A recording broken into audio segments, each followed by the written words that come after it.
বেলার কথা শুনে দুই ভ্রুর মাঝ ভাঁজ পড়ল দিগন্তের, গম্ভীর গলায় বলল, সুর পাল্টে গেল কিভাবে? উল্টো কথা বলা শুরু করেছিস কেন? আপনি মানুষটা পাল্টাতে পারলে আমার সুর পাল্টানো আর কি এমন আহামরি ব্যাপার? বেশি কথা বলছিস না, আগে থেকে বেয়াদব হয়ে যাচ্ছিস।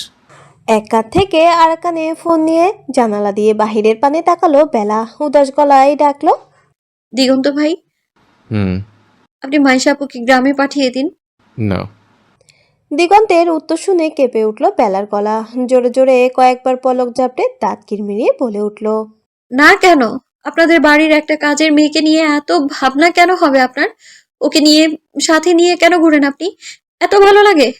আর বলা হলো না বেলার। টুটটুট শব্দ তুলে লাইন বিচ্ছিন্ন করে দিয়েছে দিগন্ত। সেটা দেখে চোখ মুখ লাল হয়ে গেল বেলার। চুপ করে থম মেরে বসে রইল সেভাবেই।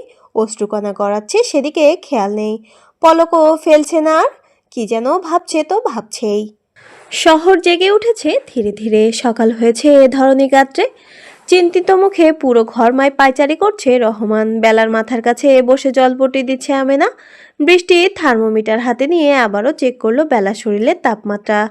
থার্মোমিটারের পারদ দেখে চিন্তিত স্বরেই বলল, কমছেই না তো, 105-এ উঠেছে। ওর হুঁশ জ্ঞান কিছুই নেই। আমেনার চোখের পাতা ভেজা। রহমানের দিকে তাকিয়ে বলল, হাসপাতালে নেওয়া দরকার, আর দেরি করা ঠিক হবে না। গায়ে হাত দেওয়া যাচ্ছে না। আমার বাচ্চা মেয়েটা কষ্ট পাচ্ছে, দেখছেন না? রহমান বেলার কাছে এসে ওর গালে কপালে হাত রেখে দেখলো। কয়েকবার ডাকলো ওকে, কিন্তু কোনো সাড়া শব্দ নেই। 3 দিন যাবৎ হাসপাতালের বেডে পড়ে আছে বেলা। জ্বর একবার কমছে আর একবার বাড়ছে। চোখে মুখের অবস্থা ফ্যাকাশে, চোখের নিচে কালো দাগ পড়েছে। ফর্সা গাল দুটো হালকা লাল হয়ে আছে। আমিনা ওর মুখের সামনে খাবার ধরে রেখেছে, কিন্তু বেলাটা মুখে তুলতে নারাজ। চোখ মুখ কুঁচকে আরেকদিকে মুখ ফিরিয়ে রেখেছে। অল্প করে হলো খানা মা, খালি পেটে তো ওষুধ খাওয়া যাবে না। খাবো না, সবকিছু তিতা লাগছে। সকাল থেকে না খেয়ে আছিস, একটু খা। না। আমেনা হাতের খাবারটুকু প্লেটে রেখে হতাশ ভঙ্গিতে বেলার দিকে তাকিয়ে আছে। আগে এত জেদ ছিল না বেলার, ইদানিং খুব জেদ হয়েছে। যেটা না বলছে তো নাই, কারো কোনো কথা কানে তুলছে না। পানি শেষ হয়ে গিয়েছে, 2 বোতল ভরে আনলাম। এত তাড়াতাড়ি কিভাবে ফুরোলো কে জানে। বাড়ি থেকে আসতেও দেরি হবে। একটু থাক, আমি আনছি। মায়ের কথা শুনে বেলা তার দিকে তাকালো, শুকনো গলায় বলল, আব্বু কখন আসবে? দোকানের কাজ শেষ করে তাড়াতাড়ি আসবে। বাড়িটা কাল সারা রাত জেগেছিল, ওকে আজ একটু আসতে মানা করেছি। রিনা আর বৃষ্টিতে হয়তো এক্ষুনি চলে আসবে। আমি পানি আনি, ওষুধ সময় চলে যাচ্ছে। আমেনা পানি নিতে চলে গেল। বেলা চুপচাপ আবারও শুয়ে পড়ল। মন ভালো না থাকলে শরীর আর কিভাবে ভালো থাকে? কিছুই ভালো লাগছে না বেলার। সব কিছুই বিরক্ত লাগছে, কারো কথাও শুনতে ইচ্ছে করছে না। দু চোখের পাতা এক করে নীরবে শুয়ে থাকলো, কিন্তু শরীর হয়তো ঘুমের রাজ্যে ডুবে দিল। হাসপাতালের এক সাইডে জিপের ওপর বসে আছে দিগন্ত আর রায়হান। দিগন্তের ফোন বেজে উঠল। কানে চেপে ধরতেই একজন মেয়ের কণ্ঠ ভেসে এলো, কেবিন ফাঁকা আছে ভাই। দিগন্ত কিছু না বলে ফোনটা কেটে দিল। সামনের দিকে নজরে তাক করতেই দূরে হাসপাতালের গেটে আমিনাকে দেখতে পেল। জিপ থেকে নেমে দাঁড়িয়ে রোদ চশমাটা খুলে হাতে নিল। রায়হানকে উদ্দেশ্য করেই বলল, যা, রহমান পাটোয়ারি খ্যাটখেটে হলে বউটা খুব ভালো। কথা বলে ব্যস্ত রাখ, আমি আসছি। আমি কি কথা বলবো? এসব পারবো না, যা করার তুই কর। বিয়ে করেছিস নাকি? বউয়ের তো কোনো হদিস জানিস না শালা। আমার রাস্তা ক্লিয়ার করে দে, একদিন দেখবি আমিও তোর অনেক কাজে লাগবো। রায়হানের মন কিছুটা ভার হলো। একটা বড় শ্বাস ফেলে বলল, দিগন্ত শুনেও শুনল না রায়হানের দুঃখের কথা। ভেতরের দিকে যাওয়ার জন্য পা বাড়ালো। ঘুমন্ত রমণীর দিকে অপলক দৃষ্টিতে তাকিয়ে আছে দিগন্ত। মুখটা শুকিয়ে গিয়েছে, অসুস্থতার ছাপ পুরো চোখে মুখে জুড়ে।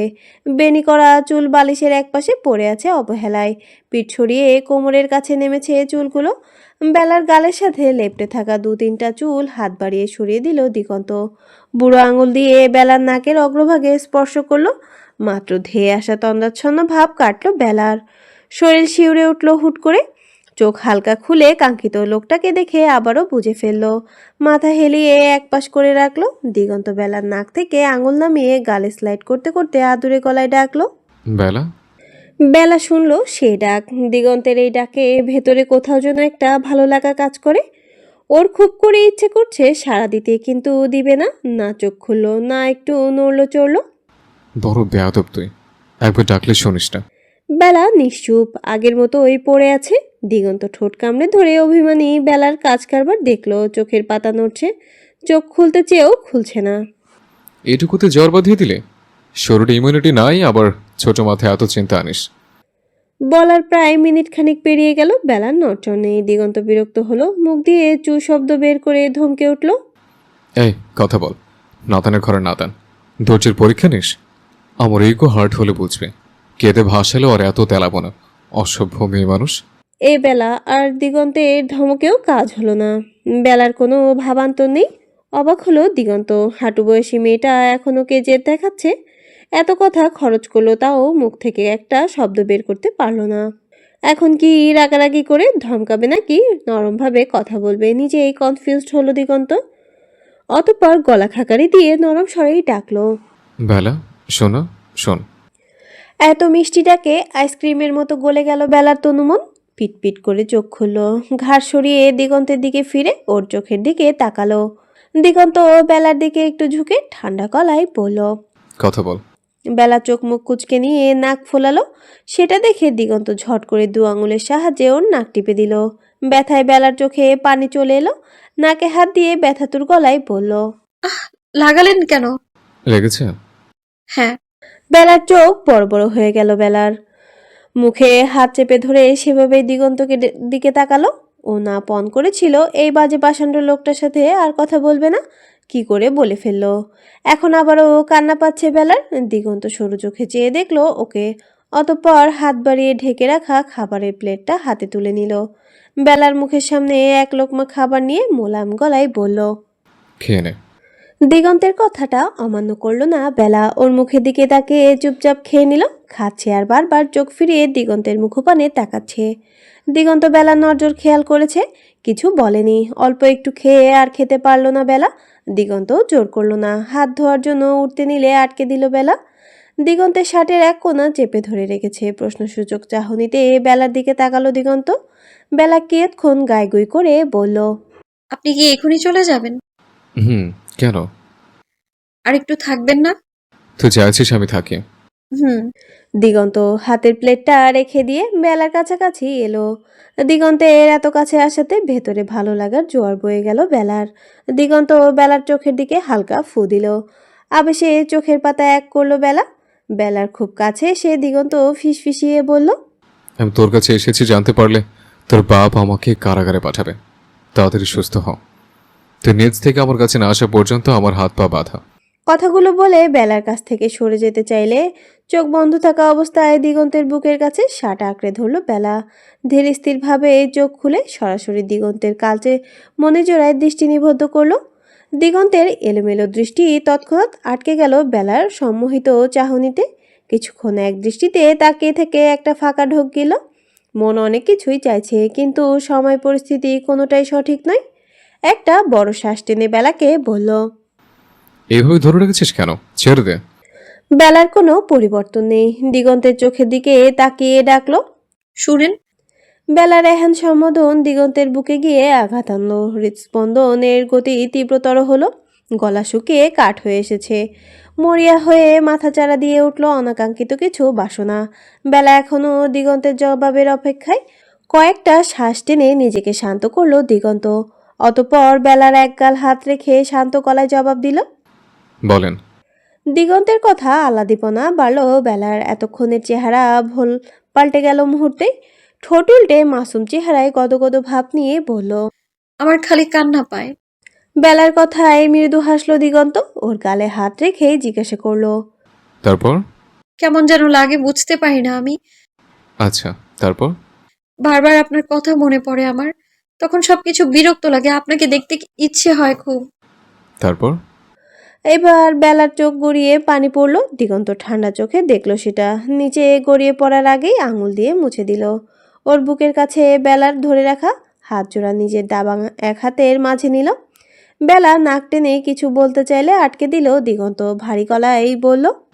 তারপর আবার মাইশের টপিক এনে আমাকে রাগিয়ে দিবি, তাই তো? বলতে হবে না আর। তোর এতক্ষণের করা বেয়াদবের জন্য আমি এমনি অনেক এলোমেলো হয়ে গেছি। না খেয়ে থাকতি, আর আসবো না তোর কাছে। যত পুষ্টির ঘাটতি হবে সব পরে পুষিয়ে দেব। বলে জোর করে বেলার হাত নামিয়ে দিল। বেলা ছাড়তে চাইলো না, কিন্তু দিগন্তের শক্তির সাথে ওর চুনোপুটি শক্তি সুবিধা করতে পারলো না। বেলার হাত ছাড়িয়ে আর ওর দিকে তাকালো না দিগন্ত। ঝটপট পা বাড়িয়ে বাহিরের দিকে হাঁটা ধরলো। বেলা কয়েকবার ওকে ডাকলো, দিগন্ত শুনেও শুনলো না বেলার সে ডাক। দিগন্ত ওর ডাক উপেক্ষা করলো দেখে কান্নার বেগ বাড়লো বেলার। কাঁদছে আর দুহাত দিয়ে চোখের পানি মুছছে। দিগন্ত সোজা এসে জিপের সামনে দাঁড়ালো। ভেতরের উথাল পাথাল অনুভূতিতে তোপে শরীর পুরে জুড়ে অস্থিরতা বিরাজ করছে। পকেট থেকে একটা সিগারেট বের করে ঠোঁটে চেপে ধরলো। জিপের সাথে হেলান দিয়ে দাঁড়িয়ে চোখ বন্ধ করে নিল। এতক্ষণ ধরে আমেনার সাথে বকবক করছে রায়হান। দিগন্তের মেসেজ পেয়ে বড় একটা টম টানলো। রায়হানকে পেয়ে আমেনাও বেশ অমায়িক আচরণ করেছে। অনেকক্ষণ কথাবার্তা বলে রায়হান এবার বিদায় নিল আমেনার কাছ থেকে। আমেনাও হাসি মুখে বিদায় দিয়ে পানির বোতল নিয়ে হাসপাতালের দিকে গেল। ছেলেটার কথাবার্তা আচার ব্যবহার বেশ ভালো লেগেছে আমেনার। বৃষ্টির সাথে মানাবে ভালো।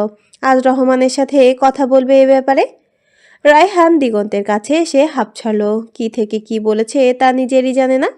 বিরাট যুদ্ধ করে এসেছে ও। দিগন্তের দিকে চোখ যেতেই ওকে ধাক্কা দিয়ে বলল, কিরে শালা, চোখ বন্ধ করে এভাবে সিগারেট ফুঁকছিস কেন? ধীরে টান, শেষ হয়ে যাচ্ছে না তো? রায়হানের গলার স্বর শুনে ঝট করে চোখ মেলল দিগন্ত। চকজোড়া লাল হয়ে গিয়েছে। পা উঠিয়ে রায়হানের বাহুর কাছে জোরে একটা লাথি দিল। বাহুতে হাত রেখে পিছিয়ে গেল রায়হান। চরম বিস্ময় নিয়ে দিগন্তের দিকে তাকিয়ে বলল, মারামারি করছিস কেন?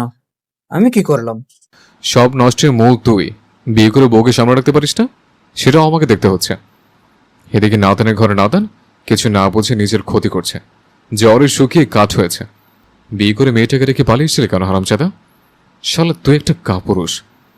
আবার আমাকে জিজ্ঞেস করছে আমি কি করলাম? তুমি বাল ফালাইছো, মকা কোথাকার। বলে দিগন্ত জিপে উঠে গাড়ি স্টার্ট দিল। রায়হান হতবাকে ন্যায় দিগন্তের কথাগুলো শুনল। সব কথা মাথার উপর দিয়ে গিয়েছে ওর। ইঞ্জিনের শব্দ পেয়ে ধ্যান ভাঙলো। দিগন্তকে চলে যেতে দেখে তড়িঘড়ি করে বলল। দিগন্ত ততক্ষণে হাসপাতালের রাস্তা ছেড়ে মেইন রাস্তায় উঠেছে। পেছন থেকে রায়হানের গালি ভর্তি চেঁচামেচি ভেসে আসছে। সেসবে পাত্তা দিল না। আপাতত ওর মস্তিষ্ক একজনকে নিয়ে ভাবতে ব্যস্ত। সারাটা রাস্তা রাগে ফোঁস করতে করতে দিগন্তের বাড়িতে এসেছে রায়হান। ওকে কিভাবে ফেলে রেখে চলে এলো। আজ এর একটা হেস্তনেস্ত করে তবেই ফিরবে। রাগে মেজাজ প্রচন্ড খারাপ হয়ে আছে। জোর কদমে দিগন্তের রুমের উদ্দেশ্যে হাঁটছে আর বিড়বিড়াচ্ছে। ওর জন্য কত খাটলাম, আমাকে রাস্তায় ফেলে চলে এলো। শালা নেমো খারাম, এই জন্যই তোর এখনো বিয়ে হয় না বেটা। হে, আমি ভালো মানুষ, বিয়েও হয়ে গিয়েছে। সিঁড়ি বেয়ে তীব্র রাগে তেতে ওপরের দিকে যাচ্ছে রায়হান। হঠাৎ করে বাঁ দিক থেকে ঘুরে আসা একজনের সঙ্গে প্রবল বেগে ধাক্কা খেল। রায়হান নিজেকে সামলিয়ে হাত বাড়িয়ে অপরজনকে ধরে পড়া থেকে বাঁচালো। আরেকটু হলে নিচে পড়ে কোমরের হাড়গুলো ভাঙতো। সামনের ব্যক্তির দিকে তাকাতেই মুখোমুখি হলো এক অপরিচিত মুখের সাথে। চোখ জোড়া খিচে বন্ধ করে রেখেছে। মুখ জুড়ে ভয়ের ছাপ স্পষ্ট। পাতলা গোলাপি অধর জোড়া মৃদু কাঁপছে। মেয়েটার এক ঝলকেই হুট করে রায়হানের মেজাজের আগুন নিভে গেল। গভীর চাহনিতে নজর বুলালো সামনের রূপসী রমণীর সারা মুখ অবয়বে। আপন মনেই আওড়ালো। মাশাল্লাহ। অনেকক্ষণ হয়ে যাবার পরও ব্যথা পেল না মাইশা। যেভাবে ধাক্কা খেলো ভেবেই নিয়েছিল আজ প্রতিবন্ধীর খাতায় নাম উঠে যাবে। কিন্তু এখনো কোনো কিছু উপলব্ধি করতে না পেরে পিটপিট করে চোখ খিচিয়ে রাখা আখিজোড়া খুলল। চোখ মেলে তাকাতেই চোখাচোখি হলো স্বল্প দেখা এক পুরুষের সাথে। লোকটার সম্পূর্ণ দৃষ্টি ওর দিকেই নিবদ্ধ। কিছু পলের জন্য মাইশাও খেই হারিয়ে ফেললো সেই চাহনিতে। এক দৃষ্টিতে তাকিয়ে থাকলো লোকটার চোখের দিকে। দুজনের দৃষ্টি বিনিময় হলো ক্ষণকালের জন্য। রায়হানের সম্মোহনী চাহনি দেখে ধক করে উঠল মাইশার বক্ষপিঞ্জর।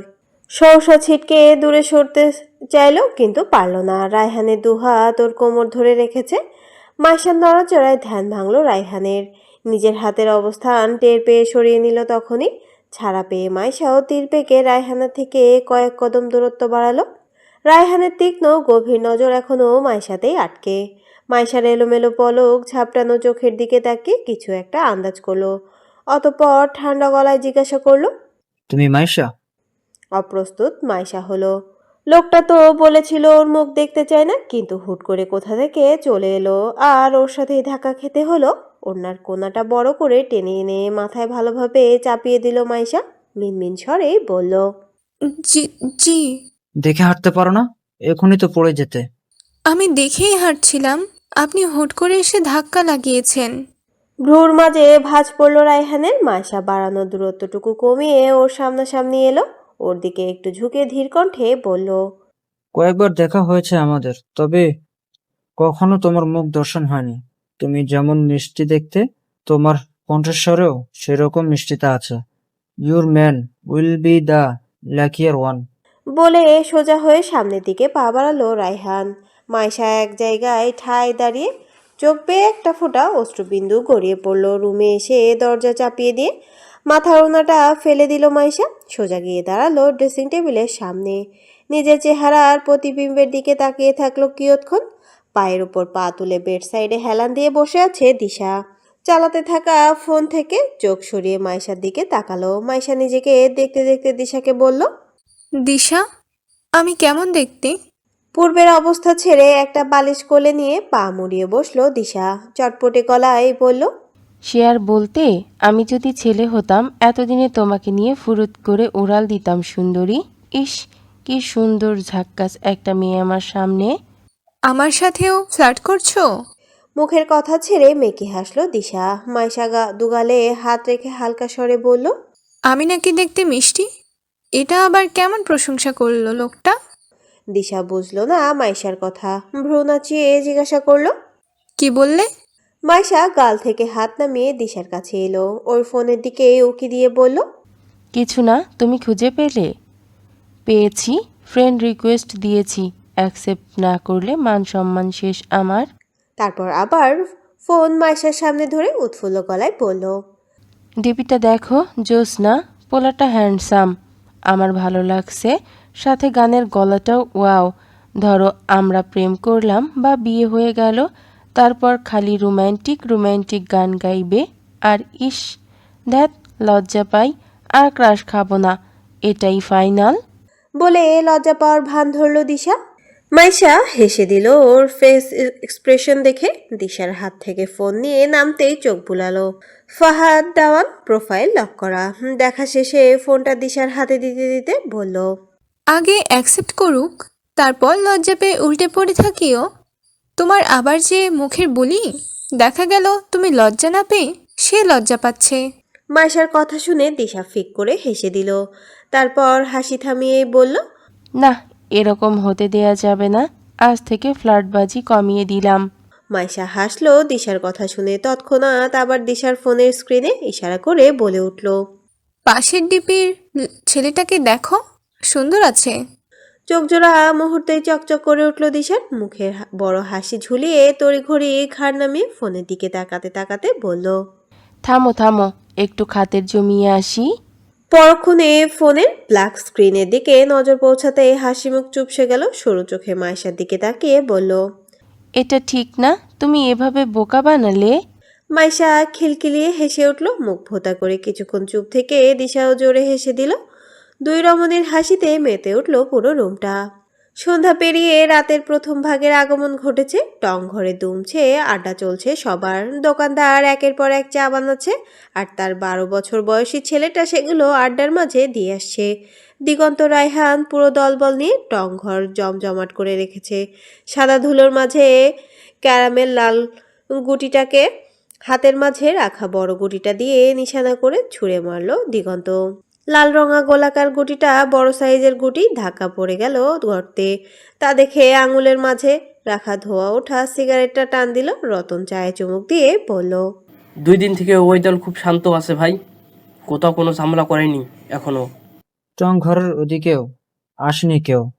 রতন মাথা নাড়িয়ে না বলল। দিগন্ত হাতে সিগারেটটা ফেলে পা দিয়ে পিষে ধরলো। কিছু বলার আগে বাহির থেকে চিৎকার চেঁচামেচির আওয়াজ কানে ঠেকলো। ভ্রুবাকে রতনকে বলল বাহিরে কি হয়েছে তা দেখতে। তখনই দলের একটা ছেলে দৌড়ে এসে বলল, ভাই, ফাহাদের দলের ছেলেরা রাস্তায় ভাঙচুর করছে, বাইরে আমাদের দলের যাকে বেশি তাকে পিটাচ্ছে। দিগন্ত বাঁকা হাসলো, একটা চেয়ার টেনে মাঝ বরাবর রেখে সেখানে পায়ের ওপর পা তুলে আয়াসী ভঙ্গিতে বসলো। দলের ছেলেগুলো বাইরে যেতে চাইলে হাতের ইশারায় থামিয়ে দিল তাদের। চেয়ার মাথা হেলিয়ে রেখে বলল, রাস্তা ক্লিয়ার কর, আসতে দে ওদের। ছেলেগুলো তাই করলো। কিছুক্ষণ পর ফাহাদের ছেলেরা ভেতরে আসলো, সাথে ফাহাদও এলো। ভেতরের পরিবেশ এত শান্ত দেখে ভ্রু গোটালো। দুহাত পকেটে গুজে শটান হয়ে দাঁড়িয়ে বলল, ভয় পেয়ে লেজ গুটিয়ে নিলি? দিগন্ত ঘাড় বাঁকিয়ে ওর দিকে তাকালো, তাচ্ছিল ভরা গলায় বলল, ভয়? জঙ্গলের বাঘ তোর মতো চুনোপুটি শিয়ালকে থেকে ভয় পাবে? শিয়াল নিজেকে বাঘ ভাবলে যা হয়। এক পাশ ঠোঁট প্রসারিত ফাহাদের। পরক্ষণে হাতে থাকা রাবারের শক্ত বলটা দিগন্তের মুখ বরাবর ছুঁড়ে মারল সবেগে। এক হাত উঠিয়ে খপ করে ধরে ফেলল সেটা দিগন্ত। বলটা চোখের সামনে এনে ঘুরিয়ে ফিরিয়ে দেখতে দেখতে বলল, আহা, এত মাথা গরম কেন? আমার এলাকায় এসছিস, একটু বস, চা পানি খা, তারপর। ফালতু কথা ছেড়ে জায়গা ফাঁকা কর। তোরা চলে গেলে জায়গা ফাঁকা হয়ে যাবে। দাঁতে দাঁত চাপলো ফাহাদ। অগ্নিদৃষ্টিতে দিগন্তের দিকে চেয়ে হুঙ্কার ছুড়ল, টংঘর ছেড়ে নিজের এলাকায় গিয়ে দাদাগিরি কর, এটা আমার। সবকিছুকে বাপের সম্পত্তি মনে করিস? থামল না আর ফাহাদ। দিগন্তের কাছে এসে হাত মুঠো করে ওর মুখ বরাবর ঘুষি মারল। মুখে লাগার আগেই ফাহাদের হাত ধরল দিগন্ত। চেয়ার ছেড়ে উঠে এক লাত মারল, তাতে ছিটকে দূরে গিয়ে পড়ল সেটা। রায়হান একটা বড় শ্বাস ফেলে বলল, দুজনের কেউই সুবিধার না। ফাহাদের হাত ঝটকা মেরে সরিয়ে গর্জে উঠল দিগন্ত, হাত ভেঙে হাঁটুতে ঝুলিয়ে দিই? শালা, কথাবার্তা নাই, আসে হাতাহাতি শুরু করেছিস। লাস্ট বার বলছি, চলে যায় এখান থেকে।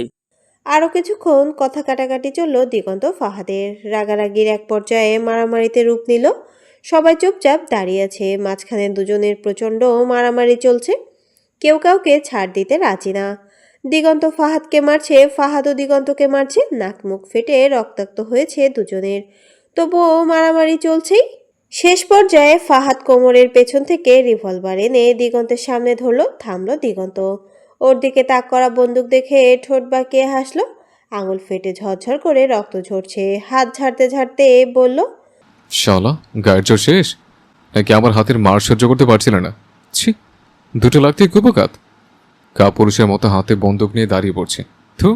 বলে রক্ত মিশ্রিত একদলা থুতু মাটিতে ফেলল। ফাহাদ তড়িৎ বেগে দিগন্তের কাছে এসে বন্দুক ওর থুতনির নিচে ধরল। নাক মুখের জায়গায় জায়গায় থেতলে গিয়েছে ফাহাদের। ঠোঁটের কোণ ফেটে গিয়েছে। সেই অবস্থাতেই ফুঁসতে ফুঁসতে বলল, গায়ের জোর আমার শেষ হয়নি। বল, তুই ভয় পাচ্ছিস? উচ্চস্বরে হাসলো দিগন্ত।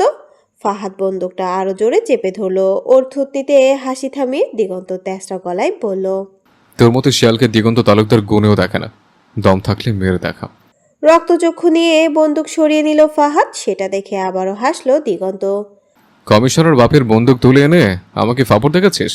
শালাই তোর। থাক, দুদিনের জন্য টংঘর তোদের ভিক্ষা দিয়ে গেলাম। আমার কাজ শেষে নিজেদের রাস্তা মেপে নেবে। কাজ বেশি গুরুত্বপূর্ণ না হলে তোকে তোর জায়গা দেখিয়ে দিতাম। হাসপাতাল থেকে বাড়ি ফিরে সবার আদর যত্নে বেশ সময় কাটছে বেলার। মায়ের হাতে পেট পুড়ে খেয়ে জাম্পেশ ঘুম দিয়েছে। দিগন্তের সাথে দেখা হওয়ার পর থেকে ওর মন ভালো, ঘুমোতেও ভালো লাগছে। বৃষ্টি থাকতে চেয়েছিল ওর সাথে, কিন্তু বেলার জেদের কাছে পারেনি। ও একাই ঘুমাবে। রাত প্রায় 1টা বাজছে। রহমানের চোখে ঘুম নেই। আমিনা কিছু বলতে চেয়েছিল, কিন্তু মন মেজাজ ভালো নেই দেখে পরে শুনবে বলে চলে এসেছে। বেলার রুমের কাছে সে দরজা একটু ফাঁক করে ঘুমন্ত মেয়েকে দেখল। দরজা ভালো করে চাপিয়ে বাইরে বের হয়ে বাগানের দিকে আসলো।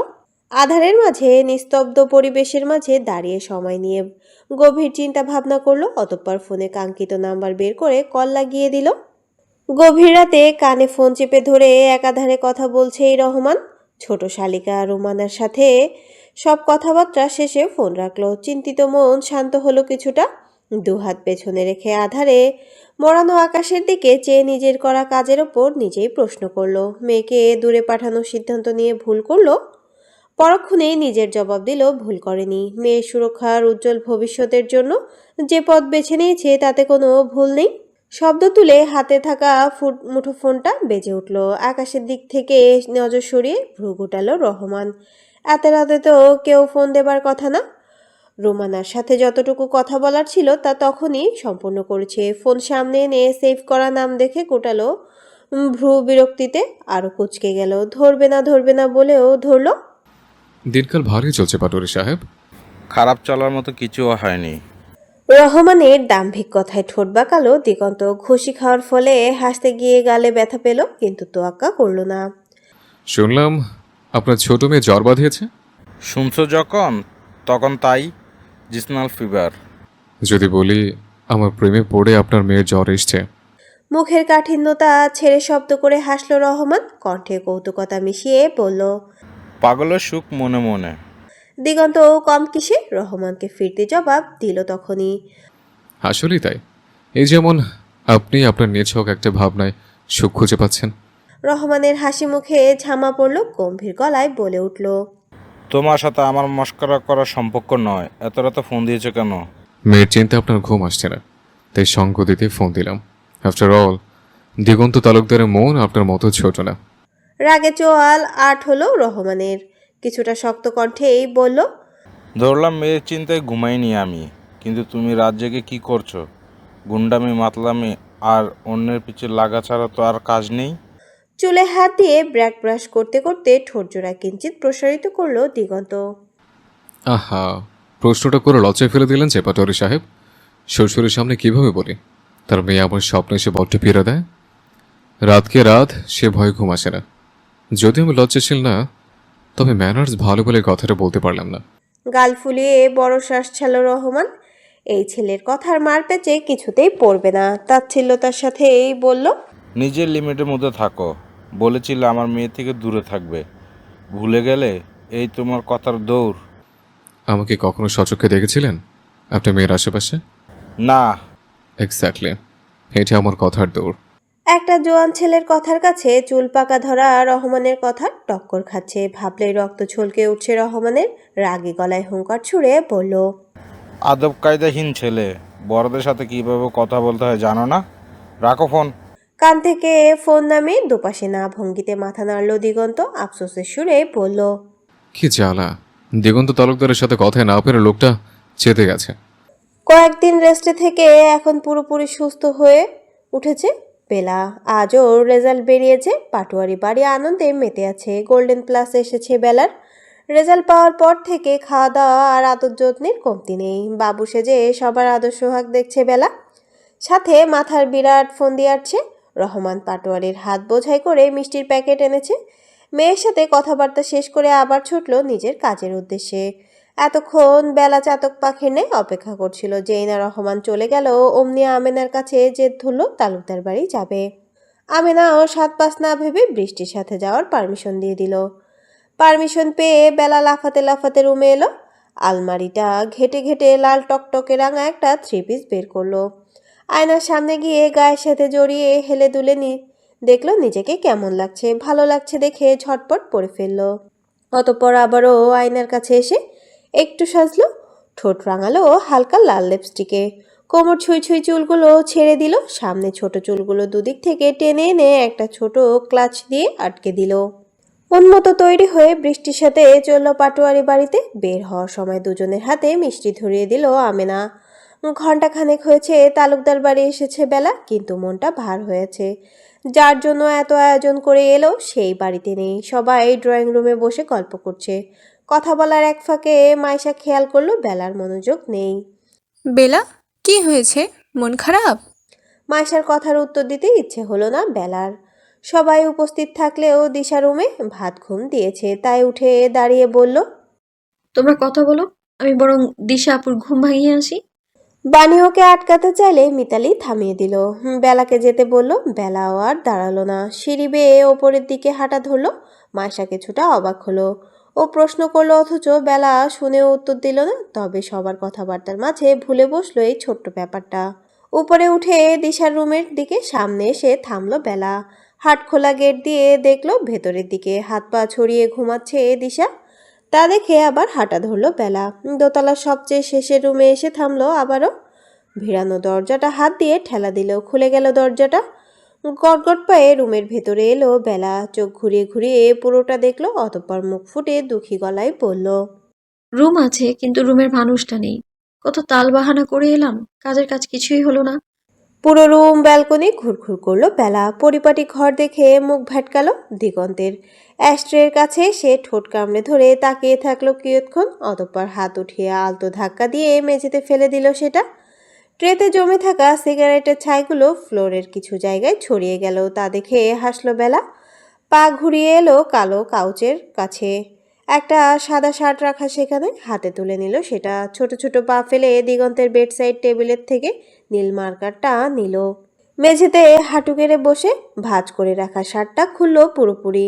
মার্কার হাতে ইচ্ছে মতো আঁকিবুকি করলো, তাতে শেষ করে মুখের সামনে তুলে ধরলো। ঠোঁট জুড়ে খেলে গেল বিস্তর হাসি। অতঃপর শার্টের এক জায়গায় টুপ করে ঠোঁট চাপিয়ে বসিয়ে দিল।